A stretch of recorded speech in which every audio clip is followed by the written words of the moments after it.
Welcome back to another episode of thought behind things. आज हमारे साथ मौजूद हैं एक बहुत ही खास मेहमान जिनको मैं बड़े अरसे से बुलाना चाह रहा था। दरमियान में 2 दफ़ा सेटअप भी हुआ, but unfortunately for one reason or the other it got delayed, but finally we have him here. Particularly Pakistan में बहुत सारे लोग तो डेफिनेटली जानते हैं, इस्लामाबाद में तो डेफिनेटली एक ही is a brand name, particularly in the startup industry, particularly in the small and medium business enterprise industry. Everybody knows that name as well. Corporate sector के अंदर भी इनका एक बड़ा एक्सपीरियंस रहा है। Parvez Abbasi, who is I believe what's the title, so director NIC? Superman at the NIC. Superman at the NIC. Sir, thank you so much for being part of the show. Thank you very much, Muzamil. It's great to be here. I know we had a few ups and downs, but I'm glad we finally managed to make it happen. Zabardast. Parvez, I'm going to start the conversation with just sort of trying to understand where were you born and early life आपकी कहाँ पे थी? Yeah, so normally I say I was born in a hospital, but that's not true. I was born in a small village in Murray, a place called Nirgoli. Abbasi. Yeah. We're all from the same place. This is a place near Gardial camp, and at the age of about one and a half, I relocated with my family to London. Acha, why did that happen? I mean, straight from the village to London? Yeah. Islamabad mein this time? No. Islamabad wasn't really any part of the equation. So you can well imagine we went straight from the village into central London. Why? How? So my father was already working there. He was an economic migrant. So obviously you can well imagine this is the late 50s that he went to, and I was born in the mid 60s. Right. So basically he felt that his family would be able to get a better life, hopefully a better education, and he was absolutely right. So that's basically why we relocated. Late 60s. So I mean, Islamabad to hoga nahi essentially. Exactly. वो तो the closest you have is maybe Peshawar and then Lahore. In terms of a big city. Yeah. The only city at the time I think was more like Peshawar More. Peshawar, right. And so London mein how long were you there for? So basically I was there from mid-1960s to the early 1990s. So all of my primary, secondary education was all done there, and my first job was actually in the UK as well. And what was that job? I used to work, I graduated as a telecom engineer, and I worked for British Telecom. And so कौन सी university से किया था आपने? University of North London. अच्छा. British Telecom, you're the second person I'm speaking to this week who's worked there, and I just found out about that only recently. I think that's the biggest telecom provider in the UK. Is that correct? Possibly even in Europe. Yeah, so British Telecom originally was a government-owned. उनका PTCL था वो? Exactly. Right. In fact, it was more like the TNT for some people. Right. Pakistan Telecommunications was government-owned, and they've obviously been deregulated, but they had a monopoly. And even today, they are one of the largest providers of fixed wireless, mobile, broadband, etc. और ये basically आपका from telegram to telephone to वो वाला scene था? Correct. So basically we moved from what was known as the old electromechanical exchanges. This is something which now are housed in museums. Right. ये वो वाला है. Yeah, exactly. So that's how I started. And then we moved on to more of a digital age, telecommunications. It was an amazing experience going through transformation. So there was some good, some bad, and lots of learning opportunities there as well. And what was the job like उस time पे? So it was really interesting for me personally. It was my first job, and what happened was the people that I was working with, they had been in the job for at least 20, 30 years. So the people who I'm now, let's say in my early 20s, and these guys are in their late 40s. Achha. So I really had a big disconnect with them. They were talking about their mortgages, their wives, their kids, and so on and so forth. I didn't have any of those subjects to talk about. The other thing is that, I didn't want to work overtime, and they loved overtime. So on the weekends, they would get double pay, and we would have a rota system. So you'd kind of like 1 week me and 1 week somebody else. I didn't want to work on the weekends. I wanted to have free time with my friends. Right. And all of a sudden I realized that I could trade that as a commodity because these guys love to work on the weekends. So in return for me allowing them to work on the weekends in my place, they were allowing me to do other things that I wanted to do there. Interesting. So you had a very investment mindset even at that age. Actually, my first investment was even earlier than that. Achha. So I ran the tuck shop, the school tuck shop. I was around 13 years at the time. So you have to remember, this is like, the 70s, it's London. We belong to a minority, socially, economically challenged family. And really we had to make ends meet. Right. So one of the ways to do that was to ensure that we kind of had jobs or we did our own thing to make money, because it wasn't so much living at home. Food was there. There was no rent or anything like that. That was great. But then on the weekends, you wanted to have fun. You wanted to go out with your friends. You want to go watch a movie and so on and so forth. Bare minimum covered, and anything extra, you essentially have to work for it. Yeah. So my dad was very strict on, I'll feed you, I'll educate you, the rest is up to you. Right. What was childhood like, वैसे, growing up in the 70s? I feel like probably this is the only time I'm speaking to someone who's, बाहर के तो बड़े सारे लोग हैं इनसे बात हुई है, but not in the 60s and 70s. That must have been a different England altogether. Oh, absolutely. Just to give you an example, people there, we didn't even have halal food, so to speak. Achha. So, my parents would have to either bring chicken home, or they would have to go on very far to get chicken, poultry, etc. Similarly, when we had to pray Eid, we literally prayed either in the park or on the streets, because there were no mosques, right? And even the mosques were really far and few. So अब तो London जाते हैं तो पूरी streets हैं जो कि उर्दू वाली, और ये eventually slow and steadily migrants. Correct. If you look at any country, and this is obviously like 50 years almost now, right? Progression has happened. Islamabad is not what it used to be 30 years ago. Right. So London obviously has changed a lot. And now, not only you have a lot of mosques, but halal food is prevalent everywhere. Yeah. And there's a very large community. We have over 1.5 million Pakistanis living in the UK alone. Yeah. So obviously, we've built our community. We are now in our 4th generation there. Right. So there's been a lot of progress since those early days. उस time पे इतने पाकिस्तानी नहीं होते थे. Not at all. Mostly in fact, white लोग थे. So the area we were living in, it was mixed racial. Right. And that actually was a good thing for me. I didn't realize at the time, but we had a large community of Afro-Americans, Africans. We had a large Jamaican community. We had a large Indian community and other European, like Greek, Italian, etc. Right. So it was really good in the sense growing up in such an environment. You didn't realize that, there was this concept of bias or feeling in any way racial discrimination. That's as a general statement. That's how we were brought up. Having said that, later on in life, of course, in the UK, there were certain instances that we had encountered not too pleasant incidences of racial discrimination. And I'm sure as we progress, hopefully we'll touch on some of those as well. Right. So you start your first job at British Telecom, and how long did you work there for? I was there for at least 2.5 years. Achha. Yeah. And what was the role? So I started off as a engineer. Basically, these electromechanical exchanges, as they were known at the time, they had moving parts in them, right? And sometimes these moving parts would get stuck. Right. So basically, my job was to, first of all, identify when the alarm goes off and go and see what was wrong and then fix it. It could either be fixing one of the modules, or it could be simple as oiling, because they were electromechanical. Right. So this is how it started. But then later on, we went into the equivalent of what is now known as the internet. Right. At that time, it was known as leased lines. So they wanted to connect their offices. Now imagine you have an office in Scotland, and you have another office in Manchester, Birmingham, and another office in London. How do you connect these 3 offices? Right. And what we did was we used a concept known as leased lines at the time. And basically that allowed us to go to different exchanges. British Telecom was humongous in terms of infrastructure. So they had like exchanges and buildings and everything all over the place. And that allowed us to basically connect those offices using these dedicated lines. And these weren't like fiber optic or anything of that sort? Not at all. The copper wires? Copper wires.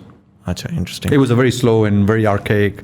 At that time, by the way, it was cutting edge. So it's very interesting. Right. And 2.5 saal ke baad you switched? Yeah. So basically what happened was, as a student, I came to Pakistan, one of my first experiences. So when I came to Pakistan, it wasn't something that I did by choice. My father kind of insisted that I was perhaps being too westernized, and he wanted me to have a little bit of an understanding of Pakistan. And I think the year is now 85 as a student when I came here. Landed in Karachi, and I was just like, I landed on a different planet. So Pakistan was completely alien to me. Urdu was completely alien to me. And this is peak Ziaulhaq, right? So this is a very different culture. Yeah. And also there in Karachi, and at that time there was the MQM, and there was a lot of issues regarding security, territorial parts of Karachi, etc., etc. And then, I came to Islamabad. I went to Murray for the first time, met my family, my relatives, etc. And then, as a student, I traveled across Pakistan, went to Peshawar, to Lahore, Quetta, Karachi, etc., etc. So it was really an amazing experience. I traveled by train, I traveled by coach, traveled by, all the other means. And I think something happened which was totally unexpected. I fell in love with Pakistan. Acha, interesting. And you hadn't been to Pakistan? No. You hadn't? No. For all practical purposes, maybe in my early days, which I could not recall, but this was my first conscious visit. And obviously, times are much different at the time, right? Like air travel is not that prevalent or inexpensive. अब तो ये कि चलो बाहर लोग अगर जाते भी हैं immigrants तो वो 2-1 साल बाद family cousin से मिलने ले आते हैं. But that was a different time. उस वक्त मुझे याद है वो कॉल भी my sister used to be in the US तो वो 3 मिनट की एक कॉल होती थी और उसके ऊपर जो है बस वो आप उस वक्त ये 97-98 came up. That's much later. Yeah. But a minute was 35 rupees, and this is in that economy. It's just absolutely mind blowing. And by the way, in this 80s and 90s, early 90s, it was even more than that. I remember that we had to book a call, and that took for 3 minutes, and it was frightfully expensive. Did you guys make calls to family at the time?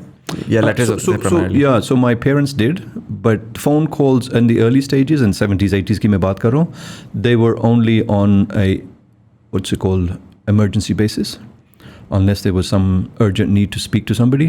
Otherwise, it was letters, and in addition to letters, we used to do the old audio recording of cassettes.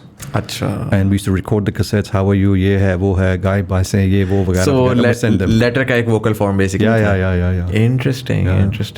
You could connect through the voice more than the letter. Absolutely. So 2.5 years after British British Telecom, and then you moved to Pakistan. Yeah.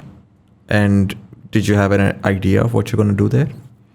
No, so what happened was, as a student, when I came to Pakistan, something happened. I could sense that, there was some emotional change in me with regards to Pakistan. So prior to that, we never wanted to come to Pakistan. The only image we had of Pakistan was the 3 Ds: dirt, disease, diarrhea. Right. So we wanted to change that image. And when I came here, I had a great experience, and I wanted to come back. So after going back, I really didn't feel very comfortable in London. I had this urge that I want to go to Pakistan. And of course, many years passed by between 85 and I think it was 91 when I first eventually ended up coming back.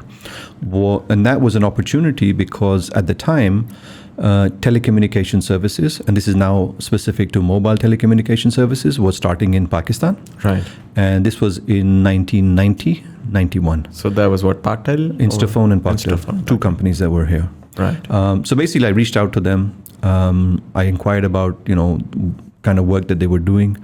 I showed an interest, and they invited me to come to Pakistan. At that time, we had people like, people from Cable and Wireless, Millicom, basically Americans, British citizens who came here and managed those companies as CEOs. Right. The advantage I have is थोड़ी बहुत अंग्रेज़ी भी आती थी और telecommunications का थोड़ा सा interest था. तो उन्होंने क्या किया कि उन्होंने फिर मुझे job offer करना शुरू कर दिया. Right. और वो what sort of jobs were they? So my passion was in sales and marketing.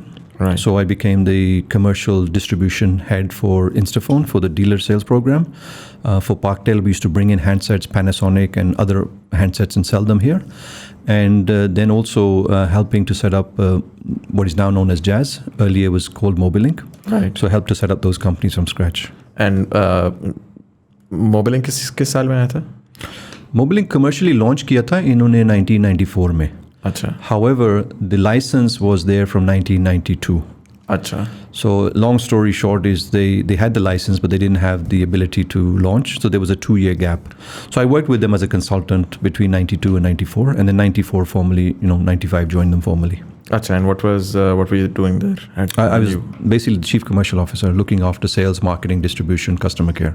Acha. So वो तो बड़ी मुख्तलिफ इंडस्ट्री होगी, मुख्तलिफ स्पेस होगी. What was that like? What was the experience? And I'm also certain that at the time you must have been quite young compared to a lot of other people.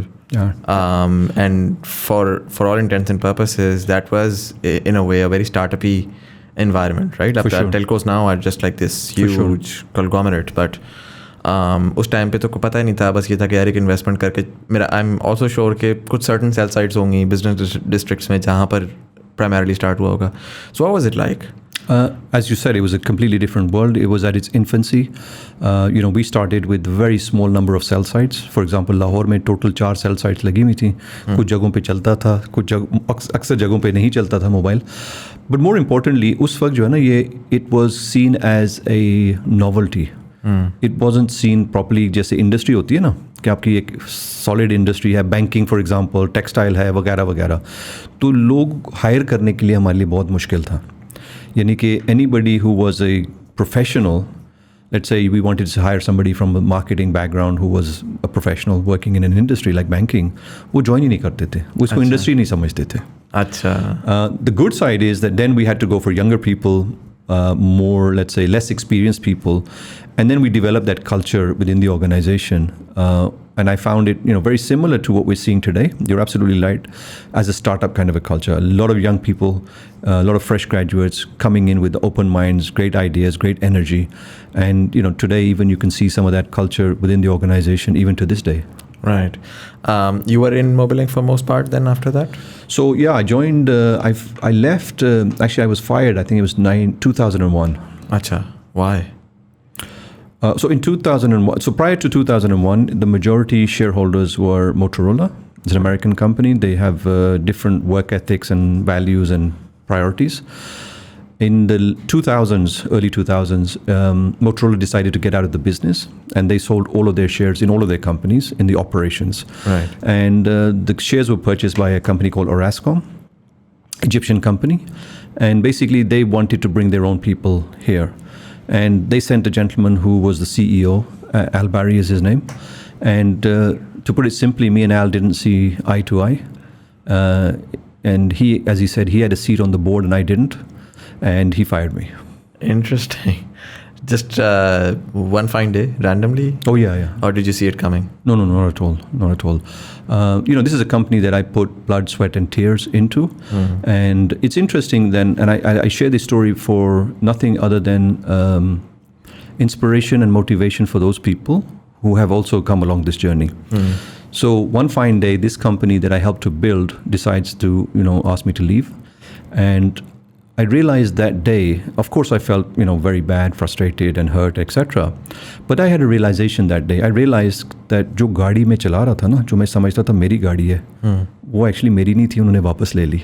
Right. जो मैं laptop समझता था कि मेरा है, उन्होंने वापस ले लिया. हत्ता कि जो मोबाइल है वो भी उन्होंने वापस ले लिया. उस दिन मुझे एहसास हुआ कि मेरे पास तो अपना कुछ है ही नहीं ज़िंदगी में. Personally, growing up in London and the kind of environment, I don't really have an issue. I can rough it out. But I don't think it's fair on my wife and my children at the time who were very young. Yeah, so my next one, you married and yeah. So I had 3 kids actually at the time, and I got married in London, by the way. So my wife was kind enough to come back to Pakistan with me and believe in the story. But the point was that at that time I realized कि अपना कुछ भी नहीं है, and this was a kind of a revelation for me, and I thought in my mind that never again would I like to see myself in this situation. And alhamdulillah, since then I've never applied for a job. I've never looked for a job, and I often tell people why on earth are you working for somebody else? So what did you do? I mean, this is 2001, post 9/11, markets are very shifty, war on terror is starting. Yeah. Not the very best time for job hunting. I mean, so uske follow-up mein, 2004, 5, 6, telco boom and banking boom and media boom, a lot of things happened. But 2001, हम तो मेरे ख्याल से 2-1 साल पहले बमुश्किल bankruptcy से बच के निकले थे. Correct. So 9/11 हुआ था at the time, and it was globally a very bad time. Yeah. However, every cloud has a silver lining. And, this is how situations create themselves and opportunities create themselves and how you avail those opportunities. So now 9/11 happened. I don't know if you recall, but basically travel was restricted. Pakistan was isolated. Musharraf ka daur tha. We didn't have any financial reserves. Foreigners could no longer come to Pakistan because of safety and security issues, and so on and so forth. Now, what happened was the mobile phone companies, they wanted to sell. Because everybody wants to sell, right? Now, they wanted to sell their products in Pakistan, but they didn't have the ability to come to Pakistan. Right. So what happened was I knew the people who worked for, let's say, Nokia and Motorola and all these guys because of my Mobilink background. We had a relationship. We spoke on the phone. So they said to me, Parvez, we want to sell phones. We know you, but we can't come to Pakistan. Fortunately, I had an alternative passport which allowed me to travel. So I went to Dubai, I went to Singapore, I met all of these people. And interestingly enough, because of 9/11, everything became very cheap. Acha. In the sense that hotels were empty. Right? So I could get a 5-star hotel in Dubai for less than 2,000 dirham. Acha. Yeah. So it was very cheap. And I went there, I met with the people there, and ultimately what happened was I had the opportunity to meet those people. And as I said, they wanted to sell in Pakistan. Right. So I said to them that make me your representative, give me a letter. And so basically what happened was they gave me a letter. And it was basically a Nokia letterhead saying this is to authorize Parvez Abbasi as our representative in Pakistan, signed, stamped, blah, blah, blah. So I had the letter. I brought the letter back to Pakistan. And then I went to people and I sought investment. Right. मैंने उनको कहा कि यार मेरे पास background है, knowledge है, experience है. UK में मैंने ये देखा था वहाँ पे कैसे काम होता है. वो मॉडल हम पाकिस्तान लेकर आना चाह रहे थे. And alhamdulillah, again, we met people who had lots of money but didn't have a business. उनको business करना था. They liked this business. And वो जो नहीं होता, dots started to align themselves. So we started a company called Mobile Zone in 2001 December. Right. Late. And obviously it was a tough time, but within 3 years, we became a $1 billion revenue company. $1 billion. $1 billion. And who all were part of this company? $1 billion, by the way, $1 arab बनता है, just for the record. We got $1 billion. Yeah. It's a shitload of money. Yeah. So my partners, they were Memon, based out of Karachi. They were the financiers.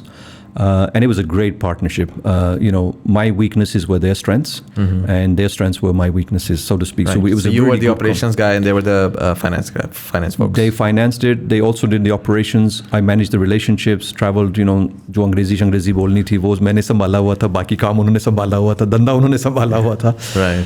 But I learned a lot from them. मुझे बहुत सीखने का मौका मिला है. अल्लाह खुश रखे उनको. It was a great experience. And not only in Pakistan, by the way, we expanded. Achha. So, one day I ended up going with one of my cousins, Barat, to Kabul. And when I went to Kabul, I noticed that, everybody has a Nokia 3310. And this was with all of the ministers that we went to meet, all of the, senior people there, businessmen, bureaucrats. और जब उनके driver देखते थे तो उनके पास भी 3310 होता था. That was the only phone available. Right. And it dawned on me immediately that, something's got to change here. And that's exactly what happened was we went into Afghanistan. Pakistan, we had 70% market share. We went into Afghanistan. Same thing happened. We went to Bangladesh. It's an amazing story. I landed in Bangladesh at the airport.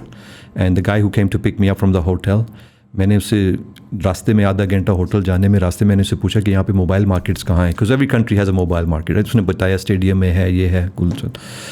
तो उसके पास भी 3310 था.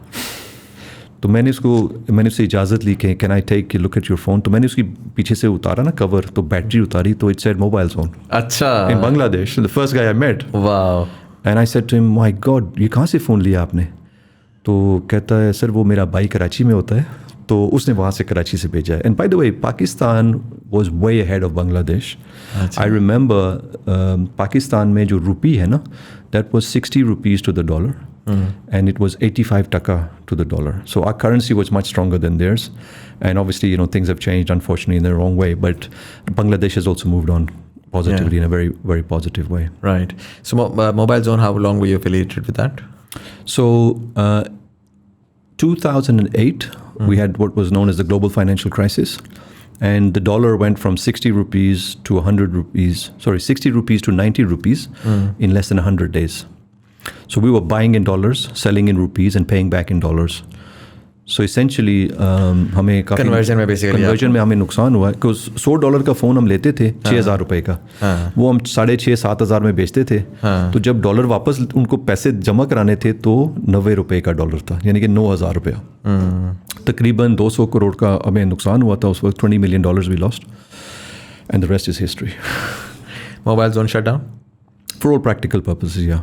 I sold my shares to my partners, and they tried to revive it. They tried to keep it going, but unfortunately, one of them passed away, so they were unable to continue that. I think उसके बाद फिर mobile phone की market are they still big players? वो तो एक ज़माने में ज़्यादा mobile zone used to be a thing like वो अब तो ये है कि टेक्नो का अपना है, ओप्पो का अपना है. आई डोंट थिंक अब डिस्ट्रीब्यूशन मॉडल उस तरह से काम करता है. No, so mobile zone, as I said, हमारे पास 70% मार्केट शेयर होता था, and the reason for that is we introduced something which was known as warranty.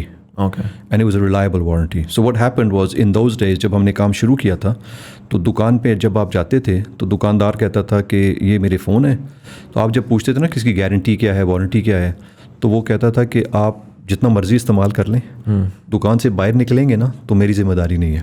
ठीक है, that was the level of warranty. We came in, we introduced a 12-month manufacturer's warranty with a back-to-back support from the manufacturers, and people they used and they abused the system क्योंकि हर 3 माह 4 माह बाद नया phone आता था, तो उसके अंदर या तो पानी डालते थे या करंट मारते थे ताकि उसको ख़राब करें ताकि वो नया फ़ोन ले सकें.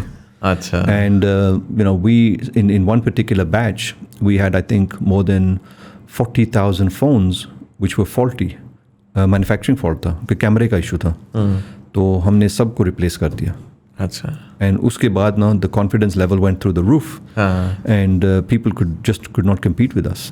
So everybody wanted to have a mobile zone की वारंटी लें क्योंकि वो सबसे अच्छी वारंटी है, वो आपको रिप्लेसमेंट भी देगी और उसकी रीसेल वैल्यू भी मार्केट में ज़्यादा थी. So those are the kind of things that happen in a positive way. Right. And you were based out of Karachi during all this time? Yeah, our head office was in Karachi, but we had an office in Dhaka, we had an office in Kabul, we had offices all over Pakistan as well, Lahore and Islamabad, Peshawar, वगैरह वगैरह. So 2008 post financial crisis, telecom, core telecom से हट के आप handset side पे आ गए. Correct. Handset side के बाद what was next for you? Yeah, so after the global financial crisis, as I mentioned, we lost a lot of money. As a result of that, मैंने सोचा कि कौन सा ऐसा काम करें जिसमें मार्जिन थोड़ा ज़्यादा हो, क्योंकि मोबाइल हैंडसेट के अंदर ना मार्जिन जैसे मैंने अर्ज़ किया ना बहुत कम था, 5% था. So it was high volume. We would sell literally 1 million phones, but you only make a small amount of money. Million phones in like a year, a month, right? Yeah. But as I said, you only make, let's say, $1 or $2, right? That's the way the business was designed. Right.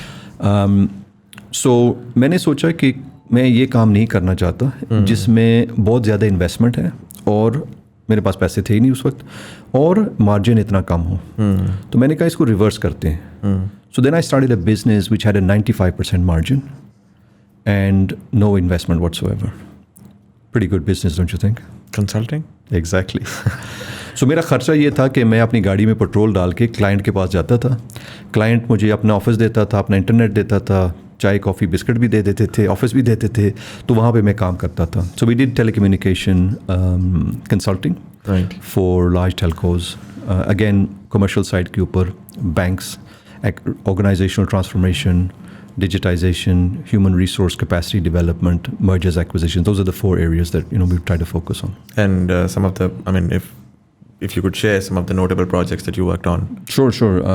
Vateen, if you remember the company, helped them to reorganize, rebuild their commercial entire team and strategy. Similarly with Varid as well. So to help build their commercial team and also their strategy. So those were the 2 big clients. There were many other smaller clients. There were other services that we provided for other organizations like the British American Tobacco Company, for example. Then there were services that we provided to organizations like Dell, Nestle, I'm trying to remember most of the names, but a lot of other companies. But they were relatively small services. The big ones were those 2. And you were based out of which city at the time? Out of my car. No, but city, as in? Yeah, so I would live in Islamabad on depending if it was summer or winter because वो motorway पे fog हो जाती है. Right. But I preferred to leave on Monday morning very early, typically around 6 o'clock, to reach Lahore by 10 o'clock. So I go straight into the office and work on Monday, Tuesday, Wednesday. And then Wednesday evening, leave, come back Thursday, Friday, Saturday, Sunday, Islamabad में. And that routine was basically... And clients mostly Islamabad or Lahore के दरमियान में ही Correct. Broken down was it? Correct. And how long did you... And what was the consulting business called? Oh, so we had 2 companies. One was called Excelcom. That was a consulting firm. And then there was another one called MAD, the Mobile Advantage company. So Excelcom was our consulting arm where we provided consulting for large organizations, serious companies, telcos, banks, etc.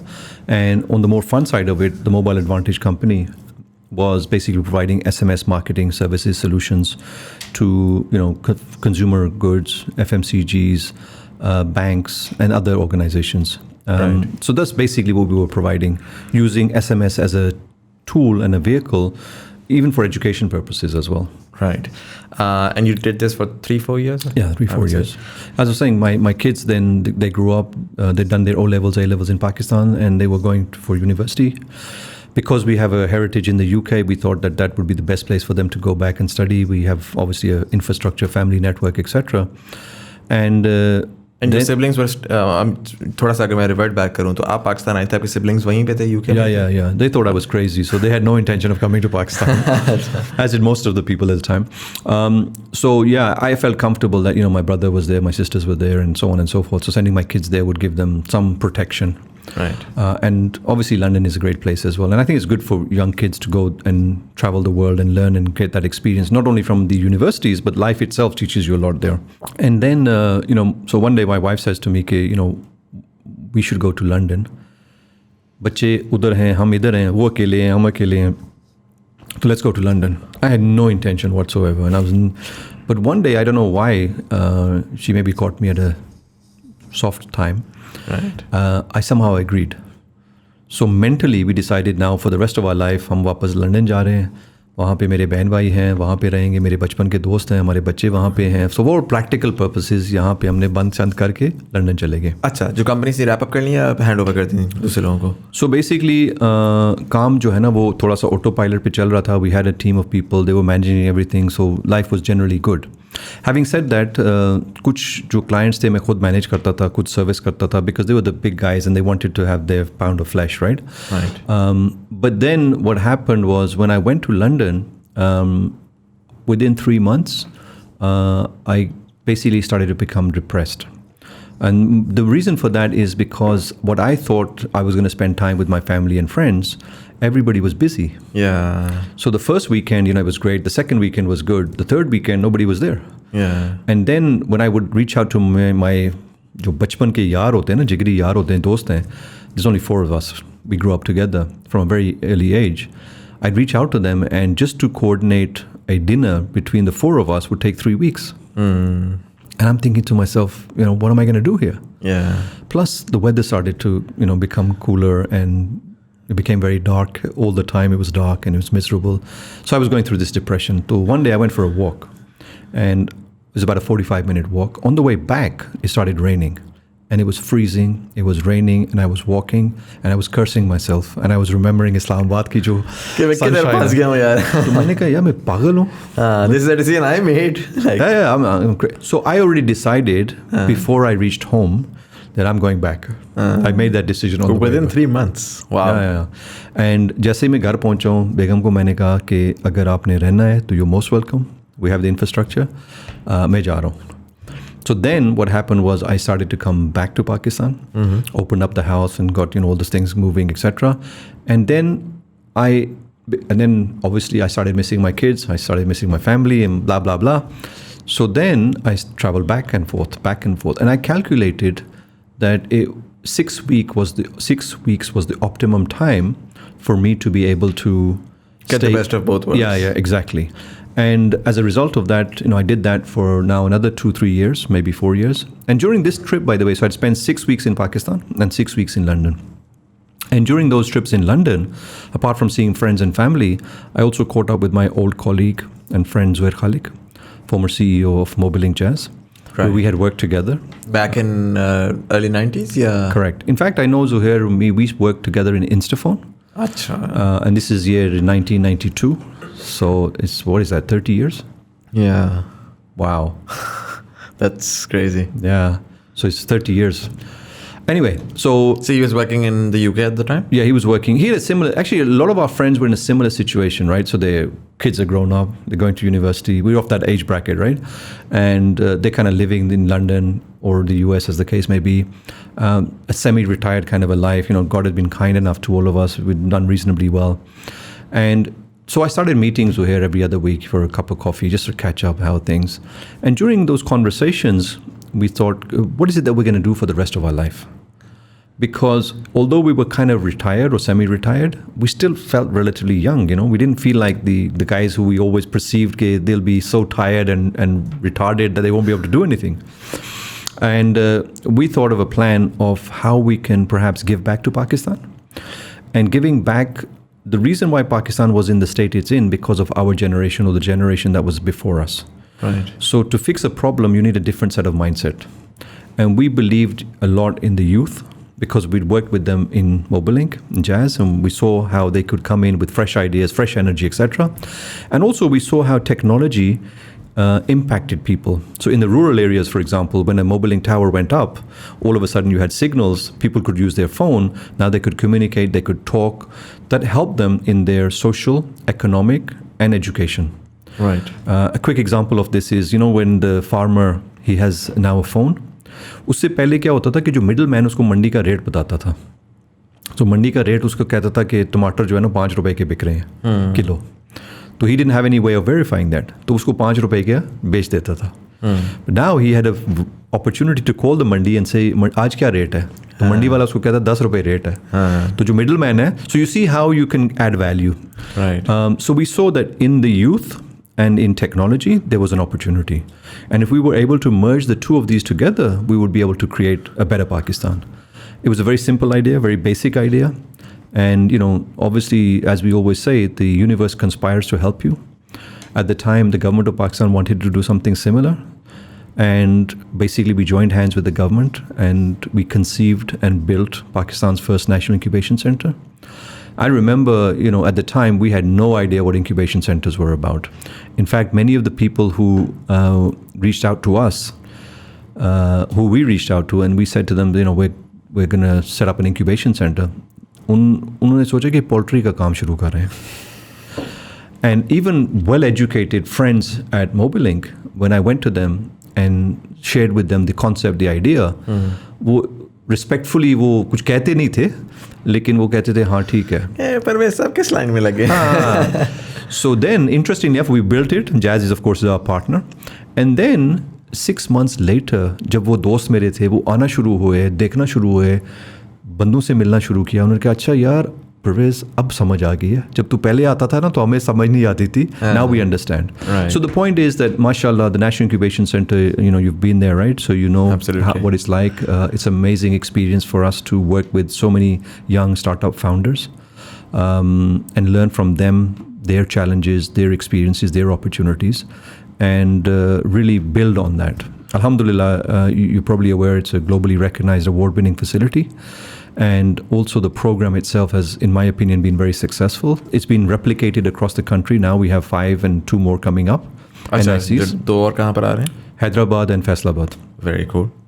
And in addition to that, there's going to be specialized.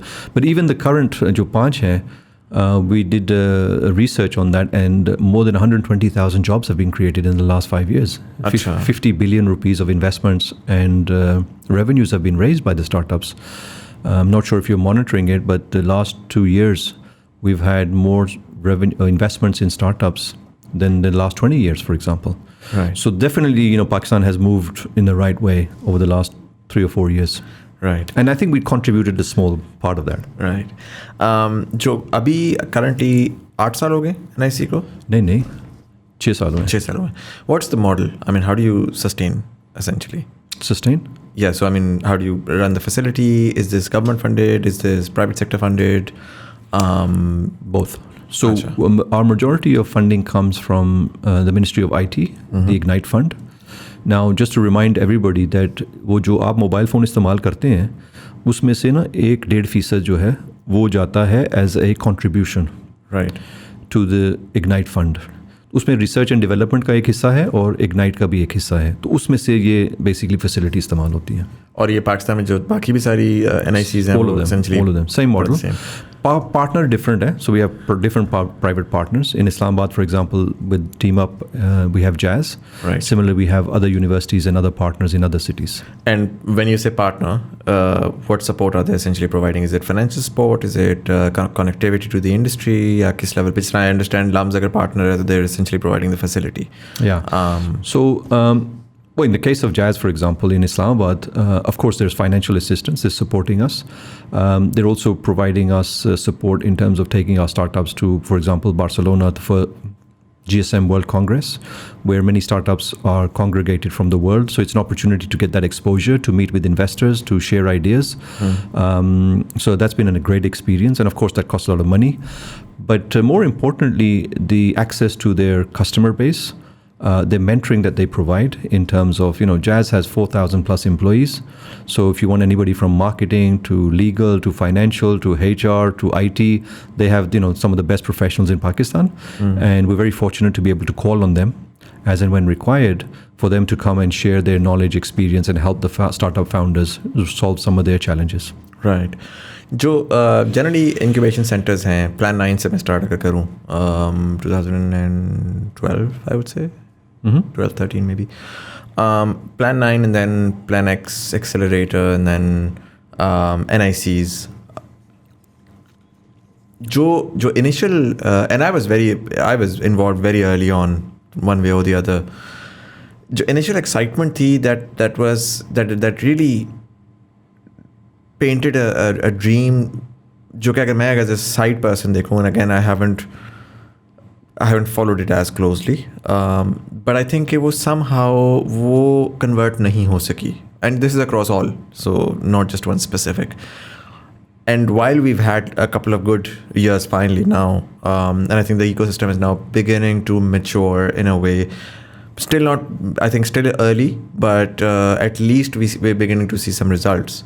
Why do you think it took so long? I mean, what were some of the major reasons why it just couldn't for some reason take off? Like हर चीज़ करने की कोशिश की, and I've been to NIC Peshawar, I've been to NIC Lahore, even Nest IO in Karachi, and I've met like some very, very, not just talking about startups, but also the folks running them have been very dynamic. They're real problem solvers trying to really solve this problem, and somehow it just wasn't working out. While Indonesia and Bangladesh and India and all sorts of countries have been blowing up in that space. So recently I've been talking to startups. A lot of them actually have been returning from the US or the UK, and उनका ये था कि वो financial markets में काम कर रहे थे. They were like, यार एक black hole exist करता है, left पे भी पैसा लग रहा है, right पे भी पैसा लग रहा है, ये क्यों गायब है? And so why do you think कि ये उस तरह से materialize नहीं हो सका जिस तरह से काफ़ी उस time पे dream कर रहे थे? Yeah, I think there's a number of reasons for that. I would say that there's a time and a place for everything. If you look at Pakistan, we lag in certain areas irrespective.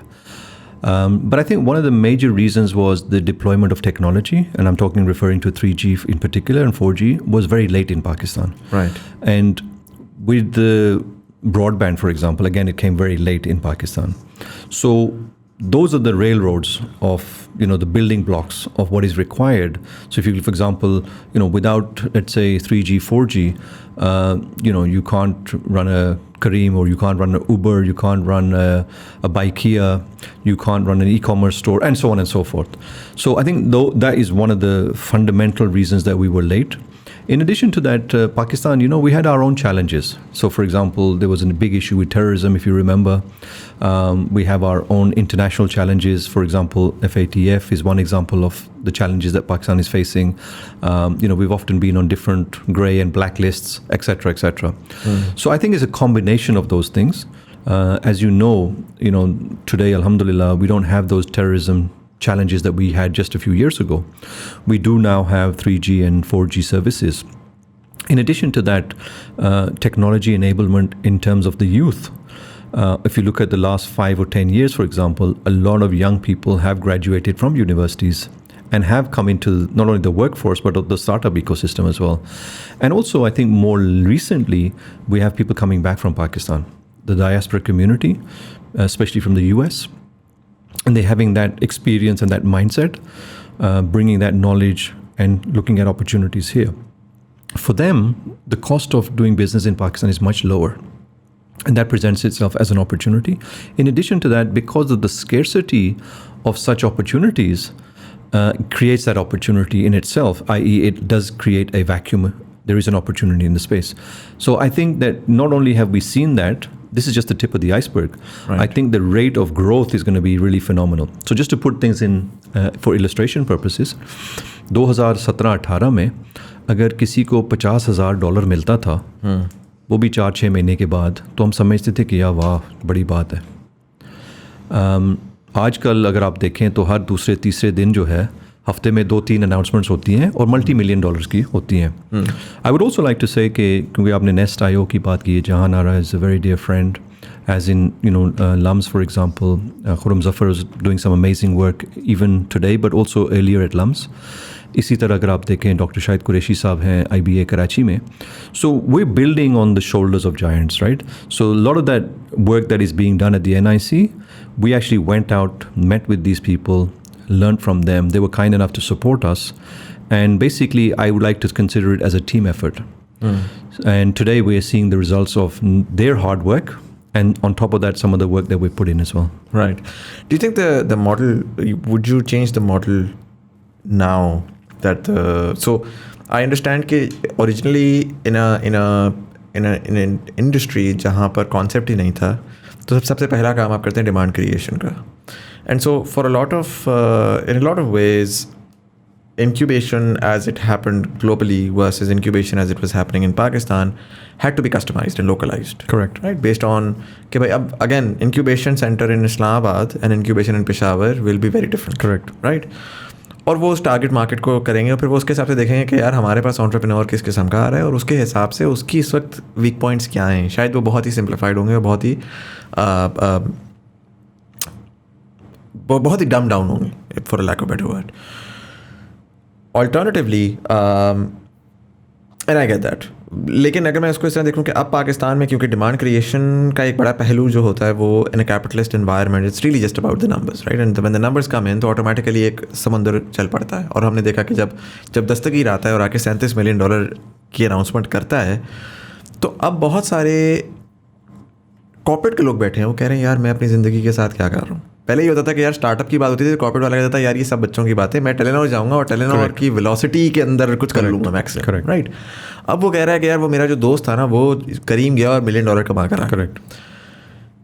अच्छा, the way that I see incubation centers right now and the programs that have been designed up until last year, वो ज़्यादा आपको जो focus अगर आएगा तो वो या तो आएगा कि यार अर्ली प्रोफेशनल्स, बिकॉज वो बड़े सिंप्लीफाइड थे and those were the folks who were actually even banking on an incubator space कि यार ठीक है मैंने अभी ग्रेजुएट किया है, शायद मैंने 1-2 साल कहीं नौकरी भी कर ली है, मेरे पास एक आइडिया है, मैं उसको वो करना चाहता हूँ. एंड वो इतना ऑनेस्टली इतना सिंप्लीफाइड था, they didn't have the right experience कि आप उसको जितना भी सपोर्ट कर लें उसको कोई खासा फ़ायदा नहीं हो रहा था. एंड फॉर मोस्ट पार्ट वो होता ही था कि वो आते थे, वो अपग्रेड होते थे और वो जाके या तो किसी जॉब में लग जाते थे या कुछ ना हो जाता था. अब सिचुएशन फ़र्क है. And I know a lot of people जो कि लेट्स से कॉर्पोरेट सेक्टर से निकल रहे हैं, they coming up with real ideas. It's ideas driven by real insight, driven by real experiences. And let's say कोई Telenor या jazz का बंदा है जो कि कंपनी छोड़कर जाकर करता है, उसका ब्रांड्स का एक्सपीरियंस है, उसको ब्रांड्स का सब पता है. करेक्ट. लेकिन उसको सोर्सिंग का मसला है, उसको लीगल का मसला है, उसको 10 और चीज़ों का मसला है. And so that's the right person that can actually build you the success story. Correct. Right. Plan 9 के पास अब सक्सेस स्टोरीज NIC से निकली नहीं है. Again for good reason, industry बड़ी फ़र्क थी, बट वो एक पटारी निकली थी एक ज़माने में और उसको समवट कहा भी, कहने की कोशिश भी की गई, लेकिन कभी वो उस तरह से स्केल ही नहीं कर पाई. उसके 10 मसाइल और आ गए. Again immaturity of leadership was very clear. I think BookMe was maybe also incubated at some point, I am not sure. But so do you think the model now needs to shift where now that the demand has been created and the quality of supply is potentially higher, I'm not necessarily saying it is higher in terms of the applications, but maybe once the programming is done in a different way, that quality of can also be low. Do you think there is a requirement for an upgradation of incubation? Because Pakistan में McKinsey का ex McKinsey, ex Telenor, ex Jazz, वो तो छोड़ता है और वो छोड़ के कहता है जी मैं तो वाई कॉम्बिनेटर अप्लाई करना है, जिसमें से चलो एक आधो का घुस भी आते हैं, बाकी लोग जो है ना वो उस तरह होते हैं. छोटे बच्चे, यंग प्रोफेशनल्स या people who don't have that experience, वो जनरली आते हैं NICs में, and you know this is the first time that they are upgrading at least in a networking space and so on. So what do you think about that? I think definitely वक्त के साथ साथ ना learnings होती हैं और requirements भी बदल जाती हैं. So definitely हमें इसको ना upgrade करने की ज़रूरत है, और उसमें कुछ lessons learned भी हैं, कुछ गलतियाँ भी हैं, खामियाँ भी हैं, कमज़ोरियाँ भी हैं. उन सब को सामने रखते हुए कुछ अच्छा भी हुआ है, उसके ऊपर हमने evolve करना है. तो इसमें तो दो राय है नहीं. Having said that, I think it's also important to remember कि आज से 2-3 एग्जांपल्स मैं आपको देता हूँ जो हालात और वाक़यात के साथ चेंज होते हैं. पहली बात तो ये है कि average age of a successful entrepreneur is how much? Do you want to take a guess? In Pakistan? Globally. Or globally? I don't know, I would say 34? 43. 43. ठीक है. सो दैट मीन्स कि आपका 43 पहुँचने तक कुछ ना कुछ तो 5, 10, 15 साल का तजर्बा होगा. हाँ. दूसरी बात यह है कि when I first came to Pakistan in the early 90s, majority जो लोग थे 90% प्लस वो पक्की नौकरी ढूंढते थे, ठीक है, गवर्नमेंट के साथ. Now if you take position 20 years ago, तो लोग कहते थे कि यार किसी मल्टीनेशनल में हो जाए, ठीक है, because they thought that the environment, the perks, the money was better than a government job. Today I am happy to share with you that more than 40% of students would like to run their own business. This was not the case, even 5 years ago. So सबसे पहले तो ये है कि awareness create होती है. दूसरा ये है कि जो स्टार्टअप की जो ओरिजिनल नेशनल इंक्यूबेशन का जो प्रोग्राम था, remember it's a government program, right, and the government is really interested in the welfare part of it. ठीक है, not necessarily the money part of it. There are two separate things. Right. So for example, I recall one of our key KPI was creation of jobs.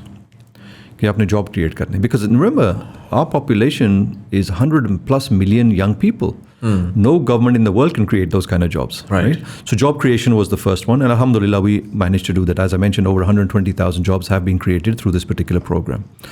More recently, things have changed, and as more awareness has come, the quality of startups and the quality of startup founders has also increased, both in terms of the awareness, because now people are coming into this that would not have thought about it before, like you mentioned correctly.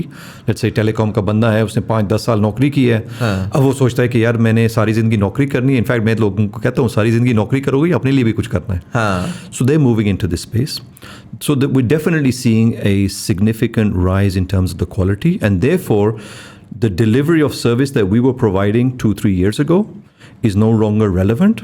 We have to also upgrade ourselves and bring it in line with the demands and requirements of today's founders. Right. And so that's going to be happening across the board, do you think? Oh, absolutely. It has to. There's no two ways about it. What's the how many normally startups do you incubate in a year? So normally we incubate somewhere between 40 to 50 startups. Right. And each startup has maybe 3 or 4 people. And on average, ये कितना लंबा होता है? Like how long are they incubated for? 12 months. 12 months. अच्छा, पूरा साल होते हैं वो. और वो एक ही साइकिल में होते हैं या वो ऐसे रोलिंग पे चल रहे होते हैं? 6 months. So we have a 6-month break between them, gap between them. ठीक है. There's an overlap of 6 months between them.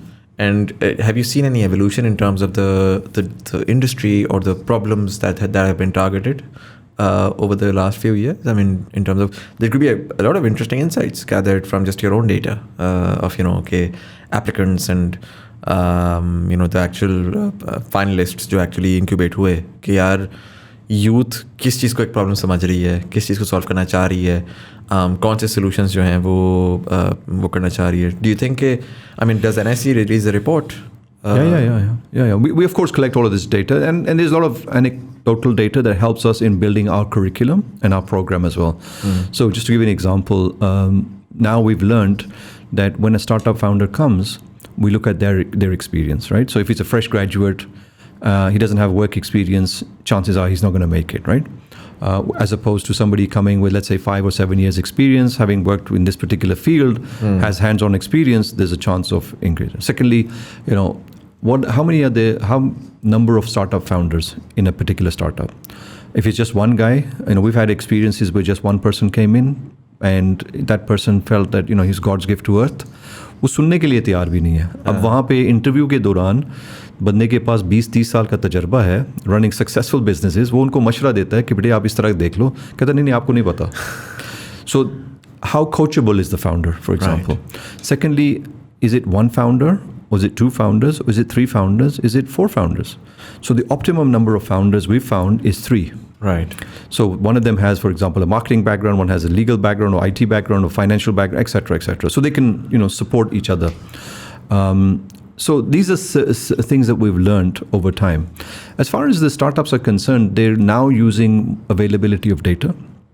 So there's much more prevalence of data availability and use of data. So for example, in the agricultural space, collecting weather forecasts and weather data would be useful for them in terms of picking up data from the soil, for example. What is the level of moisture? What is pH level, etc., etc. These are things that today can be done using IoT, for example. Similarly, the conventional businesses of convenience, COVID has taught us that people don't want to necessarily go out and buy things if they can be delivered to their house. So we have all types of grocery and e-commerce stores coming in. We also have startups that are working in, for example, in the fintech space because they see that as an opportunity. So there are also different types of niches. People are moving from one to another to another.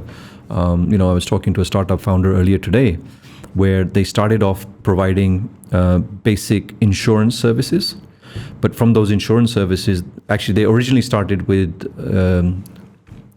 medical services. अच्छा. Doctor की services provide करते थे. Doctors के साथ साथ उन्होंने realise किया कि यार ये तो हम मेडिकल इंश्योरेंस भी दे सकते हैं बिकॉज उनको मेडिकल इंश्योरेंस चाहिए. जब उन्होंने मेडिकल इंश्योरेंस किया तो उसी डेटा से उन्होंने डिफाइन किया रूरल एरियाज़ में कि इनका जो है ना गाय भैंस भी बीमार हो जाती है. सो दे वेटनरी सर्विसेज उन्होंने प्रोवाइड करने, ठीक है, उन्होंने सार वो प्रोवाइड करना शुरू कर दिया. इंश्योरेंसेज, फिर उन्होंने bank accounts and so on and so my point being is that once you have the data and you collecting the data you can then build on that. So I think Pakistan, good side is that we've only touched the tip of the iceberg. We have a long way to go. It is slow, and unfortunately, there's a lot more work that needs to be done, especially from a regulatory perspective, from the government side. I believe that if they can provide us that kind of incentive and support, this industry can take off in a very, very big way. Right. We're at the 1 hour mark, and before I sort of leave you, I want for the viewers, if you can sort of explain what, I'm sorry, this should have come much, much earlier, but what generally an incubation center is and, what's the premise there and what's the purpose? So the incubation center provides a few basic rules or benefits. Mm-hmm. One is the infrastructure, of course. So for example, a startup, if it was to go on its own, would need to rent an office, pay the security, pay the electricity, pay the Wi-Fi, and then all the other expenses associated to an office. So here you don't have to worry about those expenses. We take care of all of those. It's a common co-working space. The next part is that access to mentors, domain experts. People may not come to your office, to your home, whereas they're comfortable coming to the NIC. Investors, for example, be it angel investors or otherwise, they're obviously visit us. They spend a lot of time there, so you can rub shoulders with them. But I think one of the biggest benefits is that you have other founders there who are in a similar boat to yours, and therefore you can share your knowledge, experiences, frustrations with them, and perhaps they can give you some guidance and advice and support as well. So it's like a community. Right. And for those who might be interested, are working on or at least toying with an idea of a startup, what can they do to explore NIC, Islamabad at least? They can show up. That would be useful. We have an open door policy. Acha. People can reach out to us. They can either physically come to the National Incubation Center, or they can reach out to us on social media, Facebook, LinkedIn, Twitter, etc. Reach out to us, set up a time, let us know a little bit about what you want to do so we can prepare ourselves. Come over, pitch your idea, and let's take it forward. Sounds good. And you guys are based in H9. Yeah. H9. Parvez, thank you so much. This is very, very insightful. I'm going to ask you one last question that I generally ask all of my guests. I would say you were born in the 60s. So what is that? You're nearing 60 years of age? Correct. And obviously you've been in the UK for most part. You were back to Pakistan, then 3 months in the UK. Got depressed, came back to Pakistan. अगर मैं आपसे पूछूं कि आज से 28 साल बाद पाकिस्तान 2050 का 103 साल का होगा गालिबन, तो उसको आप किस तरह से देखते हैं? How do you see Pakistan 2050, knowing what you know now, seeing what you've seen, and particularly because you've been such integral part of such evolutionary industries, how do you see the evolution happening over the next 28 years? मैं समझता हूँ कि Pakistan is gonna be a completely different Pakistan. दो तीन चीज़ें जो है ना, एक तो ये समझना ज़रूरी है कि bye 2050 majority of the current population would not be around. Right. In the sense that they'll be gone, right? Right. Those people who are going to be the leaders at the time are going to be what is known as today's younger generation. Right. They're going to be, not only politically and diplomatically correct, but also technology savvy. I think the world is going to also move on. If you look at China in the last 34 years, they've completely changed their entire. I see no reason, because the rate of growth and technology is much faster today. So I'm very, very optimistic. I think that Pakistan, because of the fact that we are in perhaps such a relatively bad situation, we only have one way to go, and that is up. So I'm very optimistic. I think the young people, the enablement of technology, the access to the internet, access to what's happening around the world. Give you an example. When in the early even 2000s, we would not really have information on what was happening. And today, we know what's happening in real time across the world, in any industry. Right. Access to the internet, access to information, access to knowledge, it's readily available. It's on everybody's fingertips. So I'm very optimistic, and given the population size that's growing, I think Pakistan is going to emerge as a very large economic superpower. While other countries are being challenged, for example, in Europe, because of their size and because of other reasons, and because we're starting so late, I think we're going to, have a really good future ahead of us. I hope that's true, and I look forward to that future. Parvez Saab, thank you so much for coming in, sharing all that insight, and I'm excited to come back to NIC sometime soon. I think I haven't been there for at least 2 years now, so would like to see what's going on there. We'd love to have you back, and thank you very much, Muzamil. It's great to be here. Finally, I'm a big fan of the work that you're doing, so thank you so much. It's great to be here. Thank you. Thank you, and for all of you guys, thank you so much for watching. अगर आपको episode पसंद आई और मेरे दोस्तों यार साथ जरूर share करिएगा. यूट्यूब वाले लाइक का बटन दबाएंगे, एंगेजमेंट बढ़ेगी, ज़्यादा लोगों तक हमारी कॉन्वर्सेशन पहुंचेगी. ऑडियो प्लेटफॉर्म्स वाले सब्सक्राइब का बटन दबाएंगे, आने वाली एपिसोड्स की आपको नोटिफिकेशन मिलेगी. फेसबुक वाले नीचे दी गई हुई लिंक के ऊपर क्लिक करके TBT कम्युनिटी ज्वाइन कर सकते हैं, जहाँ पर हम डिफरेंट फीडबैक भी लेते हैं, गेस्ट रिकमेंडेशन भी लेते हैं, आर्टिकल्स भी शेयर करते हैं. So you can join that as well. यहाँ पर कहीं पर इजी पैसा जैस का इशारा होगा. If you'd like to support the channel, we accept anything from ₹1 to as much as you like. It's the thought that counts. But anyways, this was Sayyid Muzamil Hasan Zaidi. You are watching Thought Behind Things. Thank you so much for watching, and I'll see you in the next one.